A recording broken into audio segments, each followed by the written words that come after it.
Six Sages Gaming is brought to you by GamersGauntlet.net. Check them out for all your singles, sealed product, and playmats. Hey guys, welcome to another deck spotlight brought to you by Six Sages Gaming and GamersGauntlet.net. Today we have for you the mono green machine list that came out of Italy. For you guys, if you haven't watched another video, we're going to start doing Alice Cluster now. So Italy, so you can find them at TCG.it. Is a really good place to find a lot of shells. I know a lot of people are really excited for the machine decks that are going to be coming with A4, so we figured this would probably be a good one to start with. So Daryl's had a little time to talk about the deck, so he's going to give you a little bit of an overview of it. So this is the Machina deck. I mean, at its core, it's pretty simple. You just ramp with your mana dorks, play a bunch of machines, J-activate your Machina, put more machines into play, and then cast March of the machines, and hopefully you kill them. Because it's kind of one of those things, once it happens and they're not dead, you might be in a rough spot, but usually you get them pretty dead pretty quick. So deck's pretty straightforward, but it's fun to play for sure. So definitely operates as more as a combo deck. So first we'll talk about the ruler, then go into the stone base, kind of, and then we'll talk about the main deck. So we're going to start with our ruler, Machina the Machine Lord.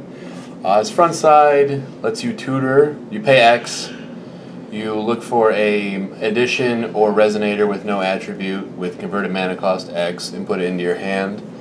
And he J activates for 4. You'll be activating his ability with every spare mana that you have.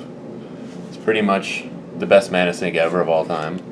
When you J activate him, he turns into an 8/8 Machina, the Mechanical Emperor. When he comes into play, you can put up to 3 colorless or void cards, additions or resonators into play.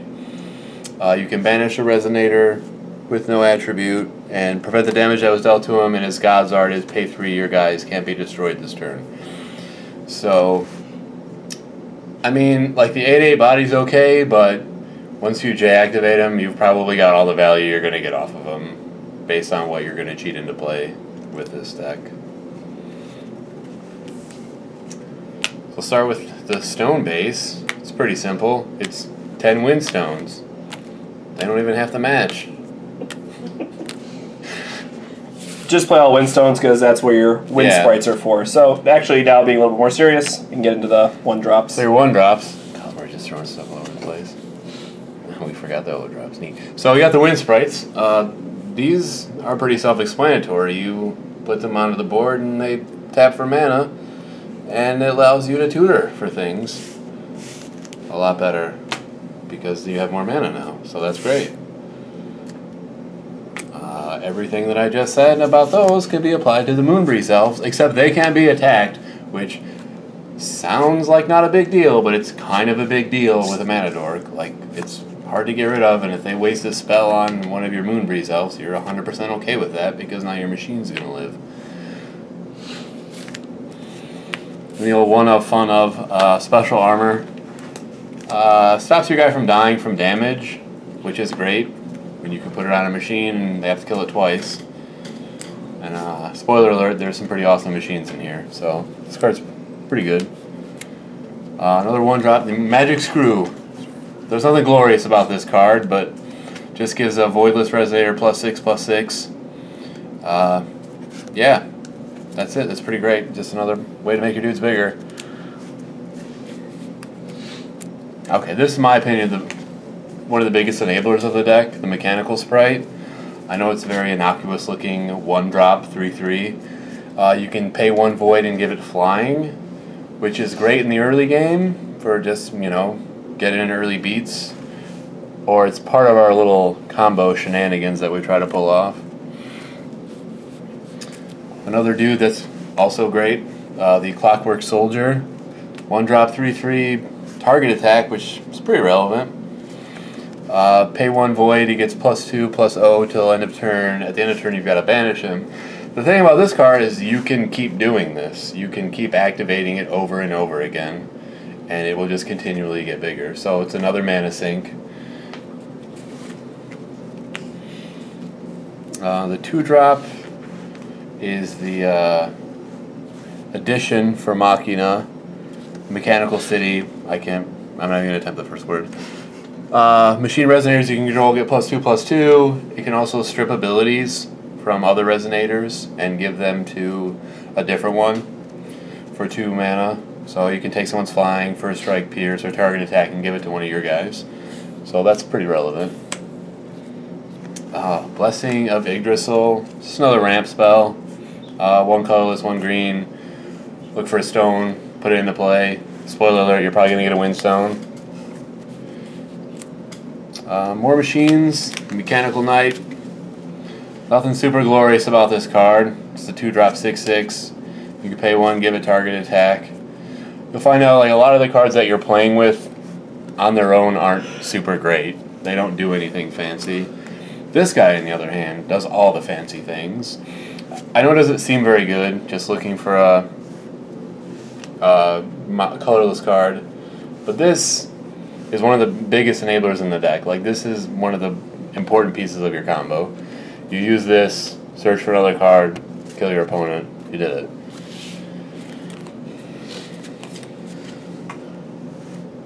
Five drops. This card I've been wanting to play with since it came out. Maribel, the Insane Self-Aware Machine. This card is great. This card is sweet. This card is pretty much how you kill people. 5 mana, 12/12 with Pierce. You can pay 1 colorless, tap another guy. She basically gets all of that guy's abilities. Well, let me rephrase that. The symbol skills like flying, target attack, things like that, swiftness, all that kind of stuff. Doesn't actually get, like, if I tap a Wind Sprite, she doesn't get to tap her mana. And then gets +X, where X is his attack, +Y, where Y is his defense, and then proceeds to bash and kill people. This card's great. What makes this deck even better, though, is March of the Machine Lord, which you can get off of your Rizard, which is usually what you'll get off of your Rizard, and or your Dark Machina, Rizard-looking guy, whatever his name is. And then it's pretty simple. Like, this is basically your combo.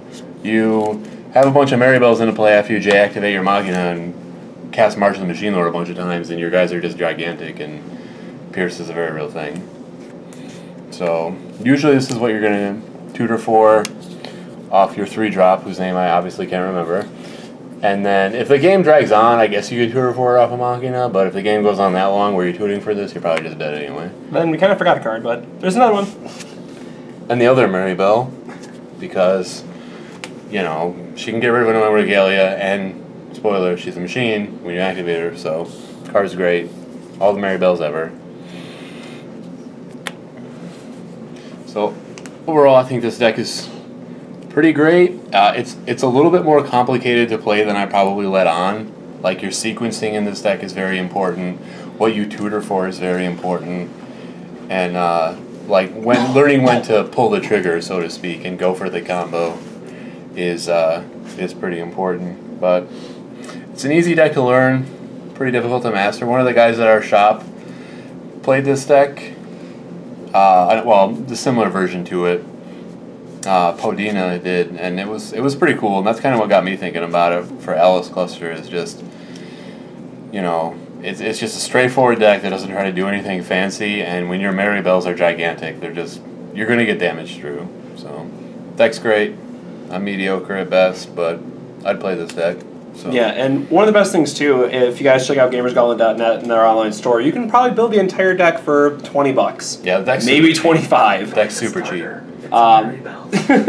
Yeah, you buy the starter deck, and you're basically halfway there with all the creatures and whatnot. You might have to, spend 25 cents, 50 cents for some sprites or something, but the deck is, again, insanely cheap, and it was a 25-player event. I think it top 8'd out of Italy. So it definitely shows promise, and if we think about all the insane support that we saw with A4 spoilers so far, and knowing that there's more coming, I really have a lot of hopes for this deck. Being able to draw cards for free, it turns out is pretty good. And being able to cast a 800 Resonator for 1, maybe 2 at most, is going to be very good as well. So, thanks for watching, guys. Hope you liked it. We will definitely have some live games up soon for you, and we're going to start talking about some sideboarding and stuff like that. Make sure, again, check out gamersgauntlet.net for all your TCG needs. Make sure to check us out on Facebook at 6 Sages Gaming. And we hope you guys enjoyed the video. Make sure to like, comment, and follow, and all that good stuff. Till next time, have a good one. Thank you so much for watching. Be sure to hit that like button and leave us a comment with what you thought of the video. Don't forget to subscribe to 6 Sage Gaming and check out some of the deck spotlights, duel series, and Force of Community videos that are already on the channel. We also have a Facebook and a Twitter, so feel free to find us there. Lastly, if you have a deck that you would like featured in a video, be sure to drop us a comment below. Until next time, take it easy.